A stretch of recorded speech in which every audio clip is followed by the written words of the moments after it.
Top quality और consistent performance के लिए सिर्फ सिल्वर पंप। टॉप क्वालिटी और कंसिस्टेंट परफॉर्मेंस के लिए सिर्फ सिल्वर पंप, नाम याद रखना। नागपूरच्या हिवाळी अधिवेशनादरम्यान राज्यमंत्र्यांचं निवासस्थान असलेल्या नागभवनच्या याच ठिकाणी एक अत्याधुनिक अशी 8 मजली इमारत उभारली जाणार आहे आणि त्या दृष्टिकोनातून जो प्रस्ताव आहे तो तयार झालेला आहे। 227 कोटीचा हा प्रस्ताव आहे आणि महसूल मंत्र्यांनी त्याला हिरवी झेंडी दिल्याचं सुद्धा माहिती मिळते आहे। येणाऱ्या अर्थसंकल्पीय अधिवेशनाच्या दरम्यान हा प्रस्ताव मांडण्यात येईल आणि त्यासाठी निधीची तरतूद सुद्धा केली जाणार असण्याचं बोललं जात आहे।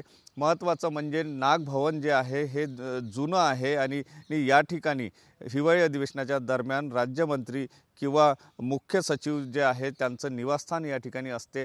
या ठिकाणचे कॉटेजेस जे आहेत ते जुने झालेले आहेत। त्या ठिकाणी आता अत्याधुनिक अशी 8 मजल्याची इमारत या ठिकाणी बनवली जाणार आहे आणि त्या दृष्टिकोनातून कामाला आता कुठेतरी गती येताना दिसते आहे आणि नागपूरच्या नागभवनाचं जे वैभव आहे ते पुन्हा खुलणार आणि हिवाळी अधिवेशनादरम्यान राज्यमंत्र्यांसाठी किंवा सचिवांसाठी राहण्याची अत्याधुनिक अशी सुविधा या ठिकाणी उभारली जाणार आहे।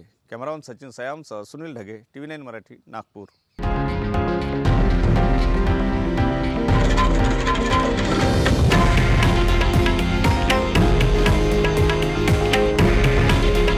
हे आहे देशातील नंबर 1 न्यूज नेटवर्क आणि आपण पाहत आहात TV9 मराठी।